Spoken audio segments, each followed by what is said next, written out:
मोहब्बत जो दो दिलों को जोड़ती है, जो इंसान को हर रिश्ता तोड़कर भी एक दूसरे के लिए खड़ा कर देती है। लेकिन जब उसी मोहब्बत में शक दाखिल हो जाए तो वही मोहब्बत खून में बदल जाती है। ये कहानी है झांसी के एक शौहर और उसकी बीवी की, जिन्होंने 22 साल पहले दुनिया को ठुकराकर एक दूसरे का साथ दिया था और दोनों ने एक दूसरे का हाथ थामा था। लेकिन आज उन्हीं की कहानी उनके बच्चों के सामने खून में नहा गई। आखिर वो कौन सा जहर था जो 22 साल की मोहब्बत को एक ही रात में ख़त्म कर गया? क्या ये सिर्फ एक शौहर का शक था या उसके पीछे कोई और सच्चाई छुपी थी? आज हम इसी दर्दनाक सच्चाई को आपके सामने लाएंगे। कहानी शुरू करने से पहले अगर आप सच्चाई को सुनने और समझने के लिए तैयार हैं तो इस चैनल को सब्सक्राइब करें ताकि ऐसी हर हकीकत आप तक सबसे पहले पहुंच सके। झांसी के समोदर थाना इलाके में एक आम सी लड़की कल्पना सेन रहती थी। वो खूबसूरत थी, नेक दिल थी और सबसे बढ़कर ख्वाब देखने वाली लड़की थी। उसी इलाके में रहता था गोपाल चंद अग्रवाल, एक सीधा साधा नौजवान जो कारोबार करता था। पहली बार जब दोनों की मुलाकात हुई तो बस ये एक इत्तेफाक था, लेकिन कभी कभी एक लम्हे की मुलाकात पूरी ज़िंदगी का फैसला बन जाती है। उसी दिन दोनों के दिल में एक दूसरे के लिए धड़कने लगे, एक दूसरे के लिए मोहब्बत पैदा होने लगी।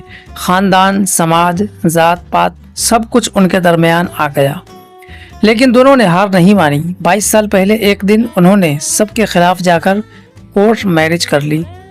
पहले तो ख़ानदान नाराज़ हुए, लेकिन फिर वक्त के साथ सब ने इस रिश्ते को कबूल कर लिया।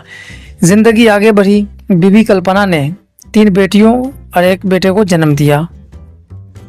घर भर गया, ज़िंदगी की खुशियाँ सज गई। बच्चों की हंसी, बीवी की मोहब्बत, शौहर की जिम्मेदारी, सब कुछ बिल्कुल एक ख्वाब जैसा लगता था। लेकिन ख्वाब हमेशा हकीकत नहीं होती। लेकिन कुछ वक्तों के बाद दोनों के बीच शक की चिंगारियाँ गहरी होती चली गई। वक्त गुजरता गया, लेकिन आहिस्ता आहिस्ता गोपाल के दिल में एक अंधेरा फैलने लगा। यह अंधेरा था शक का। वो अपनी बीवी कल्पना के किरदार पर शक करने लगा। छोटी छोटी बातों पर लड़ाइयाँ होने लगी। कल्पना तंग आकर गोपाल से कई बार अपने मायके चली जाती, लेकिन फिर गोपाल माफ़ी मांगता, बच्चों के सामने झुक जाता और वादा करता कि वो अब ऐसी गलती कभी नहीं करेगा। लेकिन ये वादे सिर्फ वक्ती थे। उसके दिल का जहर बढ़ता ही जा रहा था। वो रात जिसने सब कुछ बदल दिया। तारीख थी 12 सितंबर की रात। वक्त था तकरीबन 11 बजे। गोपाल ने कल्पना से कहा, चलो मैं तुम्हें दवाई दिलाता हूँ। साथ में उनकी बेटी भी थी। कल्पना को क्या मालूम था कि यह सफ़र उसकी ज़िंदगी का आखिरी सफ़र होगा।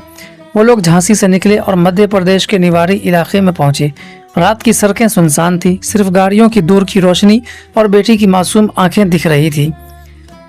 मुरारा पुल के करीब गोपाल ने गाड़ी रोकी। कल्पना सेन हैरान हुई, यहाँ क्यों रुके? गोपाल ने गुस्से में कहा, तुम समझती हो ना, मैं कुछ नहीं जानता। मैं जानता हूँ तुम किससे बातें करती हो। तुमने मुझे रुसवा कर दिया।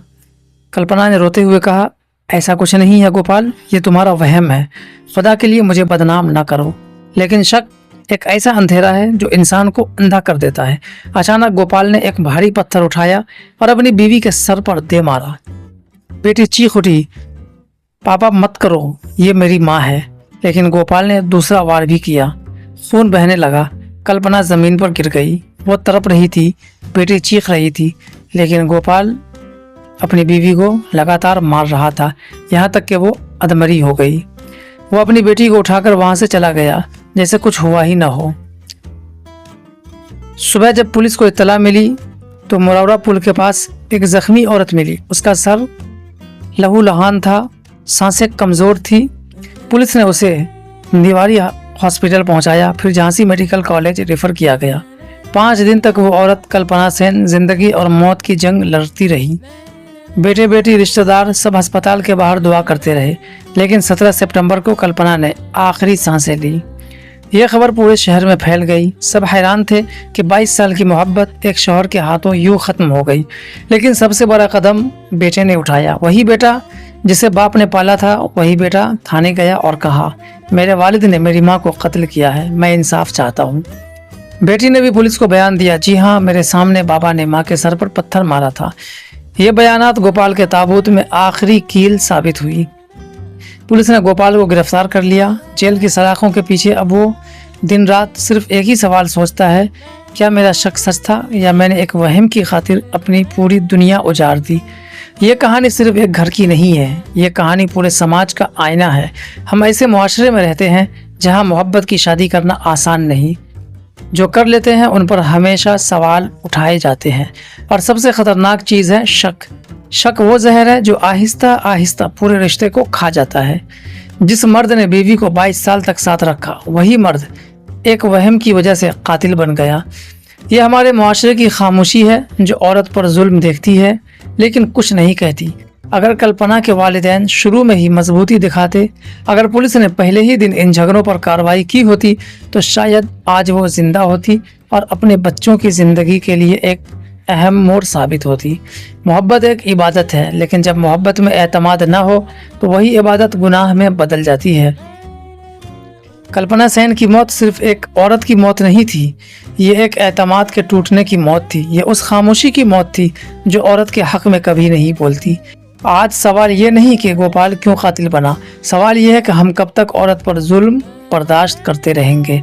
काश कोई एक कदम पहले उठा लेता, काश ये कहानी यूँ ख़त्म ना होती। लेकिन अब ये कहानी हमारे लिए एक सबक है कि मोहब्बत को बचाने के लिए एतमाद ज़रूरी है, वरना 22 साल की मोहब्बत भी चंद लम्हों के शक में खून में डूब सकती है।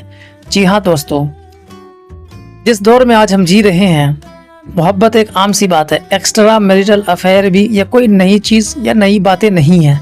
हमारे समाज के अंदर आए दिन ये चीज़ें देखने को मिलती है, लेकिन हमारा जो कॉन्स्टिट्यूशन है इसके अंदर ये बाकायदा इजाज़त दी गई है कि अगर आपका मन करता है तो किसी से भी बात कर सकते हैं। लेकिन इसका मतलब ये नहीं है कि आप भी अपनी हदें पार कर दे, और इसका मतलब ये भी नहीं कि आप खुद जज बन जाए और डिसीज़न लेने लगे और किसी को भी मौत के घाट उतार दे। ये गलत बात है समाज के अंदर, इससे गलत मैसेज जाता है और कई जिंदगियां बर्बाद होती है, कई ख़ानदान मौत के दहाने तक पहुंच जाते हैं। ज़रा सोच कर देखिए उन बच्चों का क्या कसूर था जो यतीम हो गए, जिनकी माँ उनसे छिन गई, बाप सलाखों के पीछे पहुंच गया।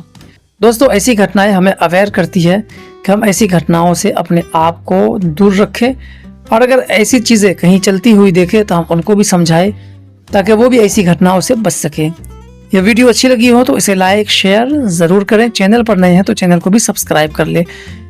आपका एक सब्सक्रिप्शन मज़ीद हमें हौसला देगी वीडियोस बनाने के लिए। फिर मिलते हैं किसी नेक्स्ट वीडियो में किसी नेक्स्ट टॉपिक के साथ। तब तक के लिए आप हमें इजाज़त दें, अपना ख्याल रखें। और हाँ, अगर क्राइम की वीडियोस आपको पसंद है तो आप कमेंट बॉक्स में हमें ज़रूर लिख सकते हैं। अगर नापसंद है तो आप वो भी लिख सकते हैं, हमें आपका कमेंट सर आंखों पर होगा।